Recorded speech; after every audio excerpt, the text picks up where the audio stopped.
देखिए, मैंने आपको पहले ही कहा था कि इनका ख्याल रखिए, वरना मौसम बदलते ही इनकी तबीयत और खराब हो जाएगी।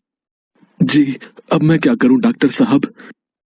तुम बस इनका ख्याल रखो। इन्हें गर्मी बर्दाश्त नहीं होती है, तो कोशिश करो कि कोई एसी या कूलर वगैरह खरीद लो। डॉक्टर इतना कहकर चला गया और वहाँ खड़ा कमल रोने लगा। कमल बहुत ही गरीब था। वो मजदूरी करता था और बड़ी मुश्किल से अपना घर चलाता था। कमल के घर में उसकी माँ के अलावा उसकी पत्नी पल्लवी रहती थी। कमल की माँ को गर्मी बिल्कुल बर्दाश्त नहीं हो पाती थी। जरा सी गर्मी बढ़ने पर उनके हाथ पैर सूजने लगते थे और पसीने की वजह से पूरे बदन पर अजीब से धब्बे बन जाते थे। ये हर बार की कहानी थी, लेकिन बढ़ती उम्र के साथ कमल की माँ की हालत अब और ज्यादा खराब होने लगी थी। बस कीजिए, आप इस तरह रोइए मत। रो नहीं तो और क्या करूं पल्लवी? क्या बताऊं डॉक्टर साहब को कि अपनी माँ के लिए एसी तो छोड़ो, एक कूलर तक खरीदने की औकात नहीं है मेरी। इसमें आपकी कोई गलती नहीं है। माँ जी के इलाज के लिए जो कर्ज लिया है उसकी किश्त भी तो आप ही भर रहे हो ना, तभी ये दिक्कत है, वरना तो। हर महीने वो किस्तें चुकाने के बाद खाने पीने के खर्च लायक भी पैसे नहीं बचते। और देखो ना, इतना कर्ज लेकर इलाज करवाने का भी कोई फायदा नहीं हुआ। आखिर में माँ की हालत तो पहले से भी खराब होती जा रही है। कमल मजबूर था, इसलिए वो अपने आंसू नहीं रोक पा रहा था। उधर उसकी पत्नी पल्लवी भी ये सब देखकर दुखी थी। कमल तो सुबह होते ही अपने काम पर चला जाता था, पर अपनी सास को गर्मी से बचाने के लिए पल्लवी सारा दिन उनके पास बैठकर उन्हें पंखा झलती रहती, ताकि उन्हें पसीना न आए और उन्हें गर्मी न लगे। पल्लवी का ऐसा प्यार देखकर उसकी सास बिमला की आंखों में आंसू आ जाते। मैंने जरूर पिछले जन्म में कोई अच्छे कर्म किए होंगे, जो मुझे कमल जैसा बेटा और तुम जैसी बहू मिली। तुम दोनों मेरी वजह से कितने परेशान हो रहे हो। बस अब तो भगवान मुझे जल्दी से उठा ले, तब जाकर। ना माँ जी, ऐसा मत कहिए। आप चली जाएंगी तो हमारा क्या होगा? कर रही है, जाकर आराम कर। नहीं माँ जी, मैं परेशान नहीं हो रही हूँ, बल्कि मुझे तो आपकी सेवा करने का मौका मिल रहा है। हे भगवान, ऐसी बहू सबको दे।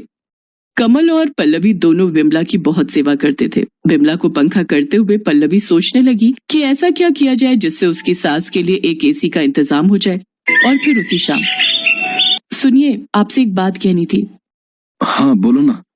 आप जितने पैसे कमाते हैं उससे तो हम माँ जी के लिए कभी एसी नहीं ले पाएंगे। हाँ तो? मैं सोच रही थी कि इस बार की सर्दियों में मैं भी कुछ काम शुरू कर दूं क्या? आपके पैसों से हम घर के खर्चे चलाएंगे और जो पैसे मुझे मिलेंगे उन्हें हम जमा करेंगे, और भगवान ने चाहा तो दोनों मिलकर अगली गर्मियों से पहले माँ जी के लिए एसी ले ही लेंगे। तुम्हारी सोच तो अच्छी है, पर माँ की सेवा, घर का काम और फिर बाहर का काम भी, तुम कैसे ये सब संभाल पाओगी? उसकी चिंता आप मत कीजिए। आप भी तो दिन रात काम करते हो ना, तो थोड़ी सी मेहनत तो मुझे भी करनी चाहिए। ठीक है, जैसा तुम ठीक समझो। किसी तरह गर्मियां बीत गई और फिर बारिश आई तो बिमला, कमल और पल्लवी ने राहत की सांस ली। जैसे जैसे गर्मी कम हुई, बिमला की तबीयत भी कुछ बेहतर होने लगी और साथ ही पल्लवी ने भी काम ढूंढना शुरू कर दिया। एक दिन पल्लवी एक बंगले पर पहुंची। कोई है क्या? जी हाँ, बताइए। भैया, मैं काम ढूंढ रही हूँ। कैसा काम? अब कैसा भी, झाड़ू बर्तन वगैरह। ओह हाँ, है ना। एक्चुअली मुझे भी एक मेड की तलाश है। तो आपने पहले कहीं काम किया है ना? नहीं, पहले तो कहीं काम नहीं किया। अच्छा, चलिए कोई बात नहीं, आप अंदर आ जाओ। पल्लवी घर के अंदर आई तो उसने देखा कि वो एक बड़ा सा हॉल था और वहाँ काफी सामान था, लेकिन सब कुछ पैक रखा हुआ था। आप कहीं जा रहे हैं क्या? नहीं, मैं तो कल ही यहाँ शिफ्ट हुआ हूँ, तो अभी तो सामान खोल कर लगा ही रहा हूँ। अच्छा, तो घर के बाकी लोग कहाँ हैं?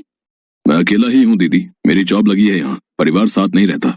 राज ने पल्लवी को दीदी कहा तो उसे बहुत अच्छा लगा। राज अकेला है ये सुनकर पल्लवी पहले तो थोड़ा झिझकी, लेकिन फिर उसके दीदी कहते ही उसे अच्छा लगा। राज ने पल्लवी को काम पर रख लिया। अब पल्लवी रोज सुबह सुबह राज के घर आती। उस वक्त तक राज सो रहा होता था। पल्लवी सबसे पहले उसे उठाती, फिर उसके लिए चाय नाश्ता बनाती और फिर पूरे घर की साफ सफाई करती। और इस काम के बदले राज पल्लवी को अच्छे पैसे भी देने लगा।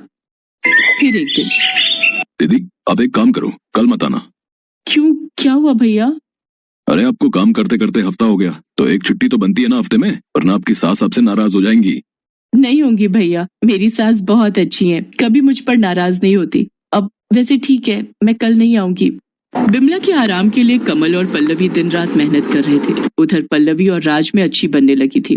वो राज का पूरा ख्याल रखती थी, बिल्कुल एक बड़ी बहन की तरह। राज भी उससे खूब बातें करता था और उसे बड़ी बहन की तरह ही सम्मान देता था। एक दिन राज ने पल्लवी से पूछा, दीदी आपके पति क्या करते हैं? मजदूरी करते हैं भैया। अच्छा, और आप कब से काम कर रही हो? नहीं भैया, आप पहले हो जिनके यहाँ मैं काम कर रही हूँ, इससे पहले कभी जरूरत ही नहीं पड़ी। तो अब ऐसी क्या मजबूरी हो गई कि आपको घर से बाहर निकलकर काम करना पड़ रहा है? ये बात सुनकर पल्लवी की आंखों में आंसू आ गए और उसने रोते हुए राज को सारी बात बता दी। पल्लवी और कमल का अपनी माँ के प्रति प्यार और सेवा भाव देखकर राज भी भावुक हो गया। ऐसे ही कई दिन बीत गए। पल्लवी और कमल एसी के लिए काफी पैसे जोड़ चुके थे, लेकिन होनी को कुछ और ही मंजूर था। गर्मियाँ एक बार फिर वापस आने वाली थी। ऐसे में बिमला अचानक बेहोश होकर गिर पड़ी। उसे दिल का दौरा पड़ा था, तो जो पैसे दोनों ने एसी के लिए कमाए थे वो सारे के सारे बिमला के इलाज पर खर्च हो गए और फिर लगता है हम माँ जी के लिए ऐसी खरीद ही नहीं पाएंगे। हिम्मत रखो पल्लवी, ऊपर वाला हमारी परीक्षा ले रहा है। पर कब तक? 1 महीने बाद फिर गर्मी शुरू हो जाएगी और फिर माँ जी को और ज्यादा परेशानी होगी। कमल चुप था क्योंकि पल्लवी की बात सही थी। फिर अगले दिन पल्लवी राज के यहाँ काम करने गई तो उसने राज से कुछ नहीं कहा, बस चुपचाप अपना काम करती रही। ये देखकर राज समझ गया कि जरूर पल्लवी किसी परेशानी में है। राज के बार बार पूछने पर फिर पल्लवी ने उसे सारी बात बता दी। राज को भी पल्लवी की बात सुनकर बड़ा अफसोस हुआ। और फिर अगले ही दिन, दीदी वो आपसे एक बात कहनी थी। हाँ भैया बताइए ना। दीदी वो मेरी कंपनी ने मेरा प्रमोशन कर दिया है और उसके लिए मुझे दुबई भेज रहे हैं, तो मुझे अब यहाँ से जाना होगा। ये तो बहुत अच्छी बात है भैया, भगवान करे आप और तरक्की करो। पल्लवी राज की तरक्की से खुश तो थी, लेकिन एक सच ये भी था कि राज के चले जाने से अब उसकी नौकरी भी जाने वाली थी। ये सोचकर पल्लवी और ज्यादा उदास हो गई, लेकिन फिर भी उसने राज से कुछ नहीं कहा। फिर कुछ ही दिनों के बाद, अच्छा दीदी मैं चलता हूँ, आप एक काम करो, ये कुछ पैसे रख लो। नहीं भैया, मैं ये पैसे नहीं ले सकती, मेरी पगार तो आपने पहले ही दे दी है। मैं जानता था कि आप मुझसे पैसे नहीं लेंगी। चलिए कोई बात नहीं, मैं चलता हूँ, अपना ख्याल रखना दीदी। इतना कहकर राज टैक्सी में बैठकर वहाँ से चला गया और पल्लवी भी अपने उतरे हुए चेहरे के साथ अपने घर की तरफ चल दी। गर्मियाँ शुरू हो चुकी थी और पल्लवी की सास की तबीयत फिर बिगड़ने लगी थी, लेकिन तभी कुछ ऐसा हुआ जिसकी उम्मीद पल्लवी को तो बिल्कुल नहीं थी। जी बताइए। मैडम आपका कुरियर है और ये एक चिट्ठी भी है। नहीं भैया, आपको कोई गलतफहमी हुई है। ये इतना बड़ा डिब्बा हमारा नहीं हो सकता और हमें कोई कुछ क्यों भेजेगा? नहीं मैडम, ये आपका ही है, देखिए आपके घर का ही पता लिखा है यहाँ पर। कुरियर वाले की बात सच थी। पल्लवी को कुछ समझ नहीं आ रहा था, लेकिन फिर जब उसने उस बड़े से डिब्बे को खोलकर देखा तो उसे अपनी आंखों पर विश्वास ही नहीं हुआ। उसके अंदर बिल्कुल नया एसी था जिसे राज ने उसके लिए खरीदा था। एसी के साथ मिली चिट्ठी को पढ़ते हुए पल्लवी की आंखों से लगातार आंसू बहे जा रहे थे और मन ही मन वो राज को दुआएं दे रही थी। गांव में सुमित नाम का लड़का रहता था। उसके पिता लकड़ी का सामान बनाने का काम किया करते थे, पर आजकल लकड़ी के सामानों की बिक्री बंद हो जाने के कारण सुमित एक मैकेनिक का काम करने लगा। वो बहुत ईमानदार और मेहनती था, पर उसकी आर्थिक स्थिति कुछ अच्छी नहीं थी, जिसके कारण उसकी पत्नी उसे हमेशा ताने दिया करती थी। आज विमला ने सोने के गहने खरीदे हैं और एक मेरी फूटी किस्मत। आपकी कमाई से तो हमारे रोज का खर्चा ही निकल जाए, वही बहुत है। ऐसी बातें क्यों करती हो? देखना एक दिन मैं बहुत ही अमीर बन जाऊंगा। इतनी मेहनत करूंगा कि हमारे पास किसी भी चीज की कमी ना रहे, फिर तुम्हें कार में घुमाऊंगा। मेहनत से कभी कोई कुछ हासिल कर पाया है भला? अब आपकी चिकनी चुपड़ी बातों में मैं आने वाली नहीं। जब से इस घर में मेरी शादी हुई है, मैंने तो सपने देखना ही छोड़ दिया। सुमित गैरेज में खूब मेहनत करता, दिन भर अपने काम में ही लगा रहता। अब तो वो अपने खाने पर भी ध्यान नहीं देता था। उसकी कड़ी मेहनत को देखकर उसके गैरेज का मालिक कहता है, क्या बात है सुमित, आजकल तुम गैरेज में दिन रात कड़ी मेहनत करते हो। रात हो गई है तुम्हें, अब तुम्हें घर जाना चाहिए। नहीं मालिक, मैं ओवर टाइम करूंगा, मुझे बहुत पैसे कमाने हैं। मैं एक कार बनाना चाहता हूँ जिसके लिए मुझे पैसों की जरूरत है। ठीक है सुमित, जैसी तुम्हारी मर्जी, पर अपनी सेहत का भी ध्यान रखना। सुमित ओवर टाइम से मिले पैसे को एक गुल्लक में जमा करता जाता है और कुछ दिन बाद जब गुल्लक भर जाता है तो वो उस गुल्लक को फोड़कर सारे पैसे बाहर निकालता है। आखिरकार मैंने इतने पैसे जमा कर ही लिए। अब इन पैसों से मैं कार के पार्ट्स खरीदूंगा और फिर उससे एक कार बनाऊंगा। कहीं आप पागल तो नहीं हो गए हैं? आप कार बनाएंगे? फिर तो बन गई कार। हाँ सुमन, आज तक मैंने तुम्हें कभी कुछ नहीं दिया, पर मेरी दिली इच्छा थी कि मैं तुम्हें कार में घुमाऊं। इसलिए कई दिनों से मैं थोड़े थोड़े पैसे जमा कर रहा था। आज गुल्लक में बहुत पैसे हो गए हैं, इससे मेरे कार के लिए अच्छा खासा सामान आ जाएगा। सुमित दिन रात मेहनत करके कार को कंप्लीट बना लेता है। वो उसे चलाकर देखता है और कार चल पड़ती है। सुमित की खुशी का कोई ठिकाना ही नहीं रहता। आखिरकार मैंने बना ही ली मेरी कार, मेरी खुद की कार। अब सुमन मुझ पर कभी गुस्सा नहीं करेगी। पूरे इलाके में शायद ही किसी के पास ऐसी अनोखी कार होगी। शाबाश सुमित, शाबाश, ऐसी लाजवाब कार। सुमित, शाबाश, ऐसी लाजवाब कार तो हमने आज तक नहीं देखी। मुझे तुम पर गर्व है। जाओ जल्द से जल्द ही कार अपनी पत्नी को दिखाओ। हाँ मालिक, हाँ मैं अभी जाता हूँ। सुमित गाड़ी लेकर अपने घर के लिए निकल जाता है। वो मस्ती से कार चलाता है और गाना गुनगुनाता है।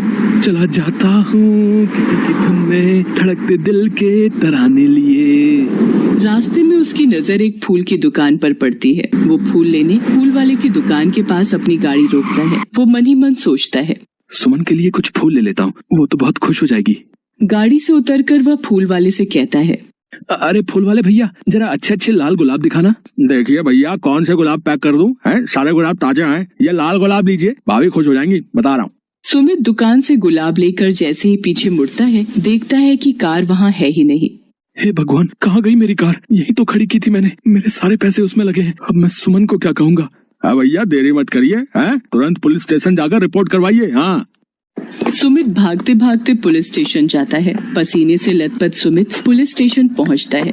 हवलदार साहब, मेरी कार चोरी हो गई है, मुझे रिपोर्ट लिखवानी है। तो जैसे फटीचर के पास कार कहाँ से आएगी? जाओ जाओ, टाइम खराब मत करो। मैं एक मैकेनिक हूँ, मैंने बनाई है कार। आप मुझे बड़े साहब से मिलवा दीजिए। मेरी सारी मेहनत की कमाई उस कार को बनाने में लगी हुई है। मेरी पत्नी को पता चला कि कार चोरी हो गई है तो वो मुझे जिंदा नहीं छोड़ेगी। इतना आसान काम नहीं है रिपोर्ट दर्ज कराना। रिपोर्ट लिखवाने के लिए पहले तुम्हें टाइपराइटर से सारी बातें लिखवा कर लानी होंगी। उसके बाद कहीं रिपोर्ट दर्ज होगी। और जहाँ तक रही बड़े साहब से मिलने की बात, तो बड़े साहब तो अभी छुट्टी पर हैं। 4 दिन बाद ही आएंगे। तुम 4 दिन बाद आओ।